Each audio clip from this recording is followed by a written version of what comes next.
Bentar lagi. Ini cara ngamplasnya ini, Pak. Ini melakukan apa ini, Pak? Tunggu dulu.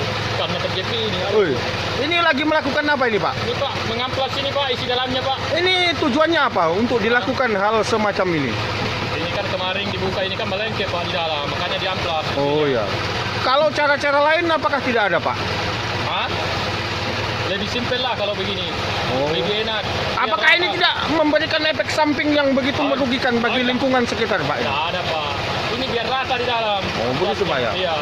Tapi kenapa ini seperti pembangkit tenaga listrik yang ada di Belanda sana ini? Mana? Ini. Oh, ini fungsinya dari regulator ini, Pak. Oh ya, ini saya lihat seperti pembangkit tenaga listrik yang ada di Oh, Belanda. memang sama, Pak, modelnya. Oh. Ya, oke. Lagi. Ya, Ini biar merata. udah merata nih. Kalau cuma Ini bisa untuk dijadikan pembangkit tenaga listrik ya, Oh, iya, bisa juga. supaya listrik kita tidak mahal lagi, kita tidak perlu bayar mahal. Nah, ini nih, mulai. Putarnya ini lah, pressure.